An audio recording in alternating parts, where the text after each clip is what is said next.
You're standing taller now, aren't you? You radiant catastrophe who finally remembered your own name. You extraordinary chaos who stopped shrinking to fit into spaces that were never built for someone like you. You relentless heartbeat who quit being the roof over heads that never once thought to shelter you when the rain came down on your side of the world. See yourself clearly now, breathing without that familiar ache, sleeping through nights that used to swallow you whole, living without the crushing pressure of their emergencies pinned to your shoulders like medals you never asked to earn. They wanted this, didn't they? Oh, they grinned when you finally walked away, made their little announcements and private conversations, toasted to your exit like it was the freedom they'd been manifesting for months. They raised their voices in relief, convinced themselves they'd escaped your energy, your questions, your annoying tendency to notice what they were hiding and name the decay beneath their carefully crafted performances. But here's the calculation they missed. The variable their limited understanding couldn't account for. You weren't just existing in their orbit, you were the armor, the one catching bullets, redirecting disasters, taming the nightmares they pretended weren't real, shouldering truths they were too terrified to acknowledge. You were the barrier standing between them and every single reality they're now confronting without a map. And sweet mercy, how utterly unprepared they are for what you made look like breathing. Because when you left, you didn't just remove yourself. You removed every safety net they never thanked you for, every cushion you placed without recognition, every catastrophe you intercepted that would have annihilated them if you hadn't been there erasing their mistakes in the shadows. So watch them now. No, truly. Watch them from your new elevation. From the quiet you constructed in the ruins of their party, watch them flail, watch them crack, watch them discover, one soul-crushing revelation at a time, that every issue they pinned on you was actually an issue you were managing, that every explosion they blamed you for starting was actually detonation you were controlling, that you were never the hurricane, you were the foundation preventing the actual storm from obliterating their fragile fantasy. They labeled you poison while you were purifying the water. They labeled you exhausting while you were carrying weight they refused to acknowledge. They labeled you the chaos while you were literally organizing disasters they engineered and then condemned you for witnessing. Let me show you what's unfolding in the space you vacated. That person who always appeared so balanced, so grounded, so functional when you were present, that one's decomposing now. Seams splitting open one thread at a time because you were the invisible architect of their stability, fielding their midnight crises, pulling them back from ledges they constructed every other Tuesday, offering direction when their thoughts were storms of terrible choices and worse compulsions. Without you, they're learning what it costs to battle their own darkness without someone who actually understood the war. And that darkness wears your features now because you were the only barricade between them and total mental disintegration. That person who swore you were overwhelming but somehow always summoned you when reality got ugly. They're suffocating now, choking in circumstances you used to handle for them like second nature. Every emergency that crashes into them, they grab for their phone. Instinct making them compose your name. Then they pause. Remember, they celebrated your departure, announced to everyone how liberated they finally were from your heaviness, told the world you were the source of their struggles. And now they're tasting the irony sharp as broken glass because their struggles have never been more devastating, and you're absent. Not there to throw them the rope you always extended without demanding anything except basic human decency. which apparently was an unreasonable request. The one who said you were theatrical is currently collapsing every other day. The one who claimed you were dominating is frozen by choice now that you're gone, no longer building the framework they secretly craved. The one who insisted you were envious is now envious of anyone receiving what you gave them freely: time, presence, protection, insight, safety from their own destruction. And the one who announced they were improved without you, that one is poetry because they've attempted to substitute you with multiple people, and not one can shoulder even a quarter of what you held alone. Now they comprehend, in the most agonizing way available, that you weren't merely valuable, you were impossible to recreate. Here's what haunts their sleepless hours: the recognition that strangles every silent minute. They cannot return. They incinerated that passage, soaked it in fuel, celebrated in the embers, and now they're stranded on the opposite bank, staring at dying flames and understanding they have no crossing, no method to reverse their actions, no apology powerful enough to restore your protection because you're transformed. The one who pardoned endlessly, the one who returned after every wound, the one who believed humans could evolve if you just sacrificed enough of yourself. That iteration of you perished in the fire they ignited, and what emerged from those ashes doesn't entertain reconciliation with people who threw parties at your exit. Let's descend deeper into their current nightmare, because this transcends simply missing your presence. This is about actively enduring consequences they never identified as consequences because your prevention was flawless. That relative who constantly criticized your approach is now attempting those identical tasks and failing catastrophically, creating disasters you never created because you actually invested the care to execute correctly. And every failure, every implosion, they hear your warnings echoing, the cautions they dismissed, the guidance they ridiculed, the limits they trampled. And it's devastating them because you were accurate about everything. They were simply too proud to recognize it until your absence forced them to face reality unfiltered. The environment you abandoned, that's orchestrated chaos. They assumed you were expendable, believed anyone could replicate your contribution, dismissed your concerns about drowning in responsibility as exaggeration.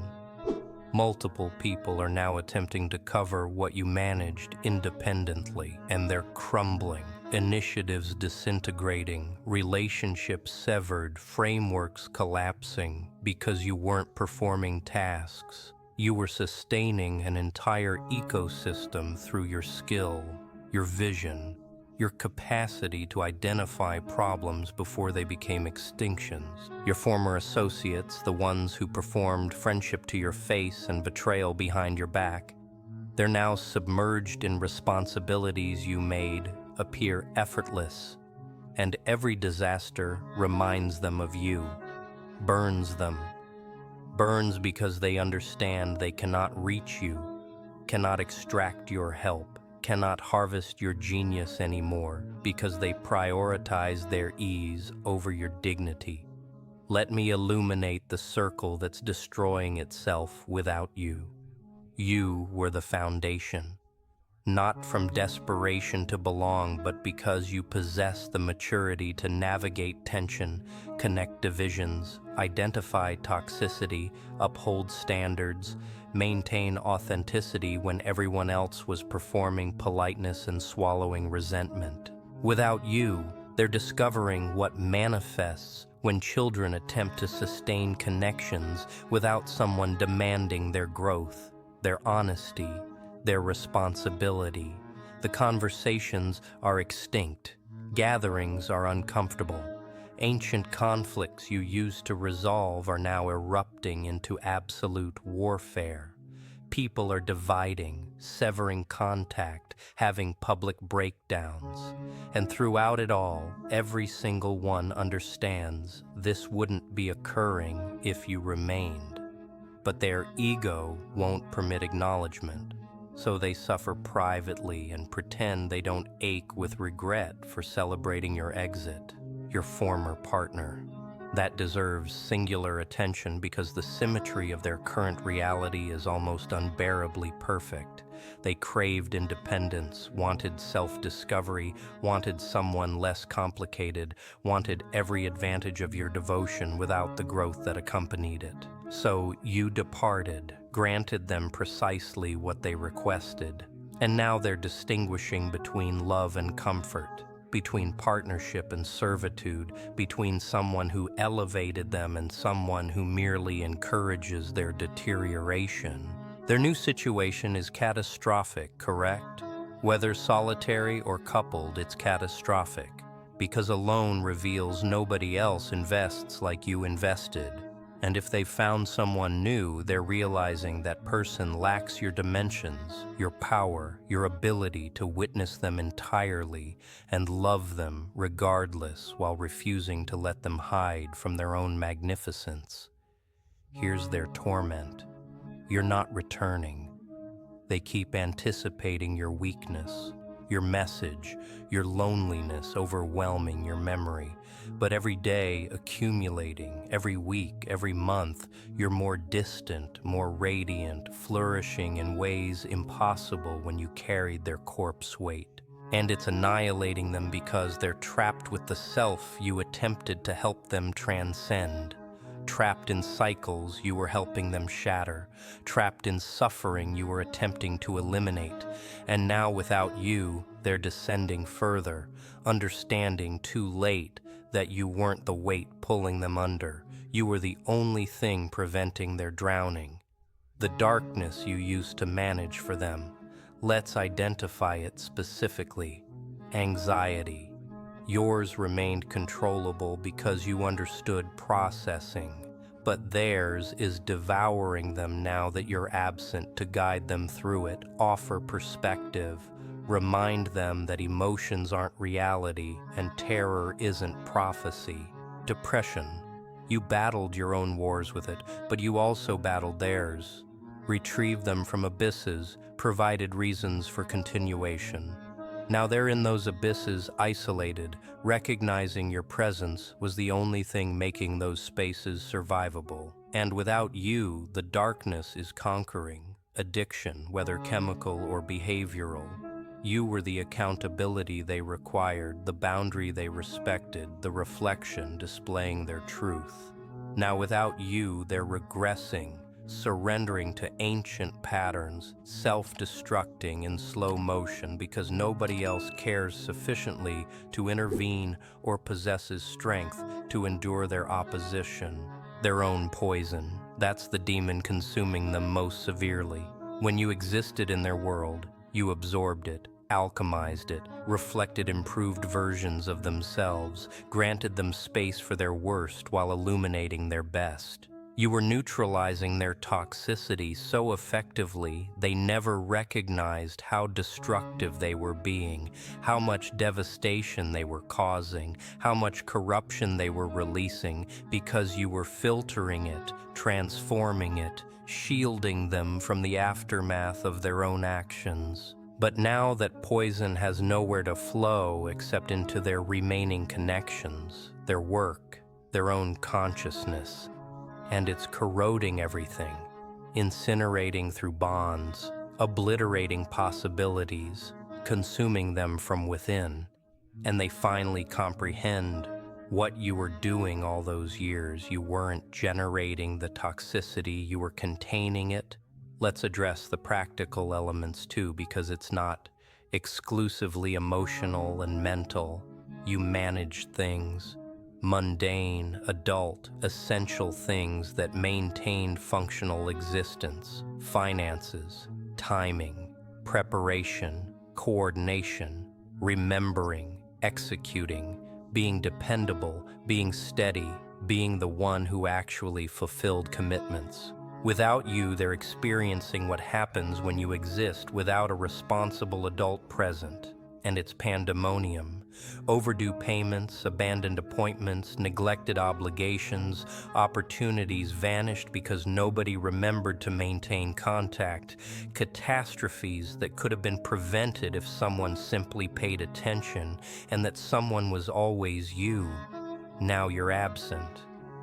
And they're finally experiencing the organic consequences of their own inadequacy. The protection you provided from predators. They're feeling that absence acutely now. You were the shield between them and destructive relatives, parasitic associates, manipulative exes, corrupting influences, dangerous scenarios. You created distance, established limits, identified warnings, defended them from people and situations that would have consumed them, and they resented you for it, called you possessive, said you were insecure or irrational or suffocating. But now those predators are circling, and they're defenseless, and they're being torn apart by people you used to repel, and every injury, every wound from someone you cautioned them about, they remember you. And the regret suffocates because you weren't attempting control. You were attempting to rescue them from themselves. Your absence created emptiness, and emptiness demands filling. So guess what's occupying the territory you vacated? Everything inferior. Inferior companions, inferior influences, inferior decisions, inferior results, inferior versions of themselves, because you were the standard, the measure, the demonstration of what healthy resembled, what boundaries felt like, what genuine love required. Without you, they have no compass for quality, so they compromise, they accept diminishment, they tolerate disrespect you never would have allowed, they surrender on principles you taught them were sacred, and gradually, painfully, they're becoming the type of humans you would have abandoned, and they recognize it, and it's destroying them. The generational pattern you were ending. They're watching it return now. You were the breaker, the disruptor, the one who declared no more, not here, not in this lineage. But without you, ancient demons are resurrecting, ancient dysfunction resurging, ancient trauma repeating because you were the only one powerful enough to oppose them, aware enough to identify them, brave enough to end them. Your family members who benefited from your transformation without acknowledging it, they're regressing into ancient patterns, reconstructing identical disasters, perpetuating identical pain, because you were illumination. And without illumination, everything reverts to shadow. And they're learning that through suffering. Here's the exquisite, merciless truth suffocating them currently. You didn't simply leave emptiness in their existence. You left a mirror. Every problem they confront without you reflects the reality that you were resolving it previously. Every battle they encounter reveals what you were handling. Every crisis exposes what you were preventing, and they cannot escape it, cannot avoid it, cannot pretend anymore that you were the problem when evidence of your worth is destroying them daily. The mirror you abandoned is displaying exactly who they are without you, and they despise what they witness, despise it so intensely they cannot even look directly. So they blame others, construct excuses, create alternative stories. But in darkness, in quietness, they know. They know you were the greatest gift they ever received, and they annihilated it because they were too fractured to recognize treasure when it was hemorrhaging for them. Let me reveal what your absence taught them about themselves. They're more fragile than they believed, smaller, less competent, more dependent, more breakable, more lost. Everything they accused you of embodying, they're discovering they actually are. And the projection is so transparent now, it's almost humorous, except it's not humorous whatsoever. It's tragedy because you could have helped them recognize it, could have helped them evolve beyond it. But they chose their image over their evolution, chose their arrogance over their advancement, chose their comfort over their conscience. And now they're imprisoned with the consequences, the diminished version of themselves, the version that exists without your influence, your inspiration, your investment. The truly disturbing part, some of them are attempting to locate you in others. They're searching for your characteristics in new friends, new partners, new connections, attempting to find someone who can perform what you performed, embody what you embodied, provide what you provided. But it's failing. It never succeeds. Because you weren't simply a combination of attributes. You were complete. A specific fusion of strength and tenderness, intelligence and instinct, endurance and intensity that cannot be duplicated or substituted. They're finding people who possess your compassion, but not your spine, your mind, but not your intuition, your dedication, but not your self-worth. And nothing approaches adequacy, nothing resembles closeness. And they're being forced to accept that you were singular, and they possessed you, and they destroyed it, and it was their responsibility. Some of them are observing your journey from distance now, witnessing you flourish, witnessing you transform, witnessing you becoming more than you were when you were with them. And it's torture, exquisite torture. Because they desire happiness for you, but they cannot transcend their own regret, their own loss, their own understanding that they could have participated in this emergence, this evolution, this next phase. But they chose to inhabit your history instead, chose to become a lesson instead of a legacy, chose to become a warning instead of a triumph. And now they observe from outside through digital fragments or shared acquaintance updates, witnessing you smile brighter, exist louder, accomplish greater, love deeper, and every glimpse is a blade because they know they contributed to your wounds, not your wholeness, and they forfeited the opportunity to witness your ascension.